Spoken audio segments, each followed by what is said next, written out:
আমরা 200 দিন একসাথে থাকি, সেজন্য নাকি আমাদের মেয়ে অনেক লাকি। যেটা আমাদের কথা না, তোমাদের কথা। আলহামদুলিল্লাহ।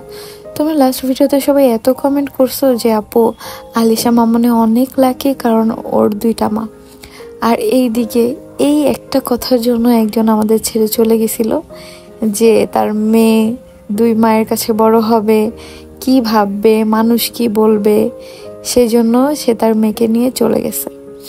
যাই হোক, যে যেরকম ভালো থাকে তার জন্য সেরকম দোয়া করব। কিন্তু একটা ব্যাপার কি, মা বাবার 2জনেরই সন্তানের প্রতি হক থাকে, কিন্তু আকসাকে টোটালি আহাদের সাথে যোগাযোগ করতে দেয়া হয় না। আর তারা সবাই আমাদের ভিডিও দেখে, তাই তাদের কাছে রিকোয়েস্ট থাকবে যাতে বাবার সাথে মেয়ের যোগাযোগটা করাতে দেয়। তাতে মেয়েরই ভালো হবে, বাবারও ভালো হবে, কারণ বাবা মায়ের কাছে প্রতিটা সন্তানই সমান। সো আমি বলবো যাতে আকসার সাথে তারা যোগাযোগ করতে দেয়। দূরে তো নিয়ে গেছে, কাছে তো রাখতে দেয় নাই, কিন্তু যোগাযোগটা অন্তত করতে দেয়। তাদের যেই নাম্বারেই কল দেওয়া হয় সেই নাম্বার থেকে তারা ব্লক করে দেয়, নয়তো সিম বন্ধ করে ফেলে, এরকম কাহিনী করে, যার জন্য যোগাযোগ করা হয় না, যোগাযোগ করতে পারে না আর কি। আমরা কেউই পারি না। যেই নাম্বার থেকে আমরা আখির নাম্বার থেকে কল দিছি, কারণ আখির নাম্বার তারা জানতো না, ফার্স্টে ধরছে, পরে যখন জানতে পারছে আমরা যোগাযোগ করতেছি, আহাদ যোগাযোগ করতেছে, এরপর থেকে ব্লক করে দিছে। যাই হোক, থেকে গেলে অনেকভাবেই থেকে যাওয়া যাইতো, কিন্তু যদি যাওয়ারই হয়, চলে যাওয়ারই হয়, তখন কথার অভাব নেই। যে কথাটা তোমরা সবাই আমাদেরকে বলতেছো যে আমাদের মেয়ে অনেক লাকি, আলহামদুলিল্লাহ, কারণ ওর 2টা আম্মু, ও 2জনের ভালোবাসা পাবে, 2জনের যত্ন পাবে, পাবে কি অলরেডি পায়। যেমন তোমাদের আখি আপুর প্রেগনেন্সির কারণে রাতে ঘুম হয় না, সারা রাত কিন্তু বাবু টেক কেয়ার তোমাদের আখি আপুই করে। আমি শুধু উঠে খাওয়াই, ঘুম থেকে উঠে আমাকে ডাক দেয়, আমি খাওয়াই। আর সারা রাত তো আর ভিডিও করা হয় না, যেগুলো তোমাদের ভিডিও করে দেখাইতে হবে কিভাবে বাবুকে টেক কেয়ার করতেছে।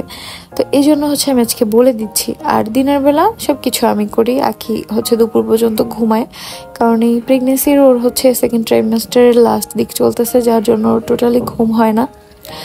এই জন্য ও বাবু টেক কেয়ার করে, ও আর আহাদ রাতে টেক কেয়ার করে, আমি দিনের বেলা টেক কেয়ার করি। তো এইভাবে এখন চলতেছে। আর এটাই বললাম যে অলরেডি বাবু 2জন মায়ের যত্ন পাচ্ছে, তো এটা কিন্তু খারাপ কিছু না, এটা কিন্তু আরো ভালো।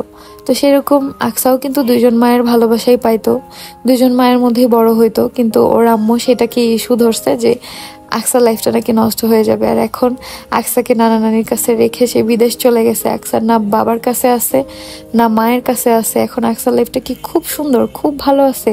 সেটাই আমার প্রশ্ন। যদিও একান্তই তার ব্যক্তিগত ব্যাপার, আসলে আকসার উপর আমার হয়তো বা ওইভাবে কোনো অধিকার নাই, কারণ কি বলবো, আকসা তো আমার মেয়ে না, আমি তোকে পেটে রাখি নাই, নয়তো জোর করে আমার কাছে রেখে দিতাম। তো ওকে ওখানে নিয়ে গেছে, আমার কিছু সেখানে বলারও ছিল না। অনেক রিকোয়েস্ট করছে, অনেক চেষ্টা করছি, তোমরা সবাই জানো যারা আগে থেকে আমাদের ভিডিও দেখো, আনার জন্য 3-3বার গেছি। পিছনের কথায় আমি যেতে চাই না, তারপরে যেহেতু এখন আমাদের বাবু হয়েছে, তাই তোমাদেরও মনে পড়ে আকসার কথা, সবসময় আমাদের তো মনে পড়েই, কারণ প্রত্যেকটা সন্তানই বাবা মায়ের কাছে সমান। আমার যেমন আয়াতের কথা মনে পড়ে, সেম তোমাদের ভাইয়ের আকসার কথা মনে পড়ে, আমারও আকসার কথা মনে পড়ে, কারণ আকসা আমার কাছে ছিল, 2টা মাসও আমার কাছেই ছিল। তখনকার ব্লগ যারা দেখছো তারা দেখবো যে ও সারাদিন আমার সাথেই থাকতো, আম্মুনি আম্মুনি আম্মুনি, সারাদিন আমার পিছনে পিছনে ঘুরতো সারাটা দিন। আমি জানি ও এখন আমাকে ভুলে নাই, এখন আমাকে মনে রাখছে, সারা জীবন মনে রাখবে ইনশাল্লাহ, যদি আমার ভালোবাসা সত্যি হয়ে থাকে তাহলে। তো সেটাই বলবো যে যতই সন্তান হোক না কেন, যারা আছে ওদেরকে কখনোই আমরা ভুলবো না। কোনো বাবা মাই পারবে না, দূরে আছে তো কি হয়েছে, ইনশাল্লাহ একদিন না একদিন ঠিকই আমাদের কাছে চলে আসবে। কতদিন আর আটকায় রাখতে পারবে? একজন আটকায় রাখছে এইভাবে যে আমার বিয়ে হয়েছে দেখে আমি তাকে আনতে পারবো না, আর একজন আটকায় রাখছে এইভাবে যে সে মা, এটা একদম লিগালি সে রাখতে পারে, কারণ মায়ের কাছে থাকে, তার বিয়ে হয় নাই, বিয়ে হইলে অবশ্যই তখন হাত নিয়ে আসতে পারবে। আর আমার যেহেতু বিয়ে হয়েছে, সেজন্য আমি আনতে পারতেছি না। যাই হোক, একদিন না একদিন জানি আমাদের সন্তানরা আমাদের কাছে চলে আসবে, কারণ ওরাও বাস্তবতা বুঝবে যখন বড় হবে। আর এটাই বললাম, তোমাদের কমেন্টগুলো দেখেই কথাটা বললাম, না তো বলতাম না। অনেকগুলো কমেন্ট আমি দেখছি যে আলিশা মামনি অনেক লাকি, আলহামদুলিল্লাহ, যে ওর 2টা আম্মু। তো এই কমেন্টটা দেখে আমার ওই কথাটা মাথায় আসলো যে যখন আকসার আম্মু চলে গেছিল, যখন জানতে চাইছিলাম কারণটা কি, সে প্রথম কারণ এটাই বলছিল যে আকসার লাইফটা নষ্ট হয়ে যাবে, আকসার 2টা মা, সেজন্য। আর তোমরা সবাই বলতেছো যে ওই সেম কারণেই আলিশা লাকি ওর 2টা মা, যার জন্য এই কথাটা আজকে না বলে আর পারলাম না, নয়তো পিছনের কথা আমার টানতে ভালো লাগে না। প্রতিনিয়ত অনেকেই কমেন্ট করো আমি কেন আমার হাজব্যান্ডকে নিজে বিয়ে করাইছি। আমি কিন্তু দেখবা যে এটা বলে দিই যে ভিডিও আপলোড দেওয়া আছে, কারণ একই কথা বারবার বলতে ভালো লাগে না। আমাদের ম্যাক্সিমাম ভিউয়ার্সরাই আগের, তারা সব কিছু জানে। সো একই কথা বলতে গেলে দেখবা আজকেই কতজন এই ভিডিওতে কমেন্ট করবে যে আপু একই কথা কতবার বলবা, কিন্তু যারা নতুন দেখো তাদের আবার জানার ইচ্ছা থাকে। তো এইটা নিয়ে মাঝে মাঝে কনফিউজড হয়ে যায় যে এটা অ্যান্সার দিব নাকি দিব না এরকম।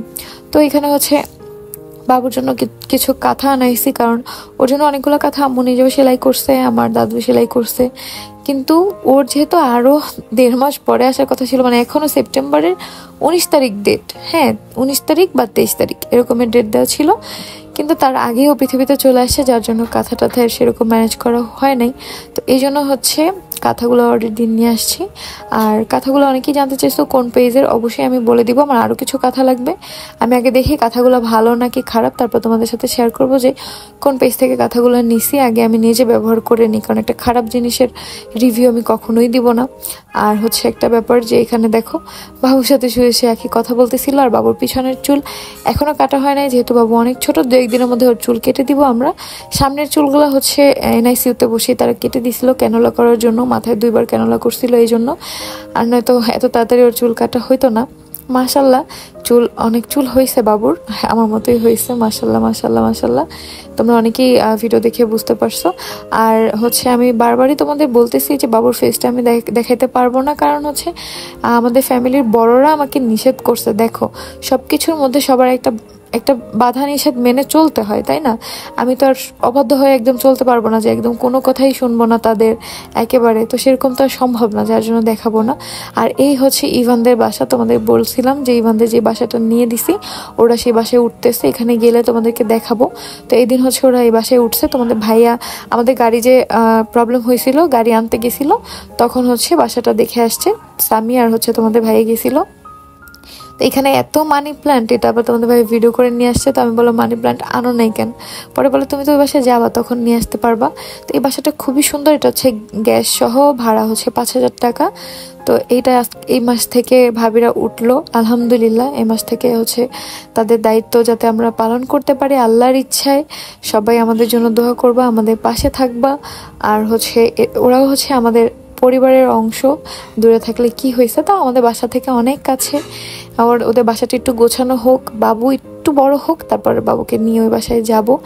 বাবুর হচ্ছে শ্বশুর বাড়ি, অবশ্যই এখানে যাব, তোমাদেরকে দেখাবো। সেদিন হচ্ছে বাবুর শাশুড়ি আম্মু এসে ভাবি ওর হাতে টাকা দিছে বুঝছো, আর বাবু ধরছে, মানে টাকাটা হচ্ছে স্যানিটাইজ করে তারপর ওর হাতে দিছে আর ও ধরছে। তো আমি বলতেছি আম্মু তুমি তো মান ইজ্জত রাখলা না, শাশুড়ি আম্মু প্রথম তোমাকে টাকা দিল আর তুমি এইভাবে ধরলা। আর ইভানকে আর ওকে দেখা করাইছি, দুইজন হাসতেছে, মানে ইভান ওকে দেখে দেখি একটু একটু হাসতেছে। ছোট মানুষ তো, দুইজনের সাথেই ফ্রেস্তা, দুইজনই নিষ্পাপ।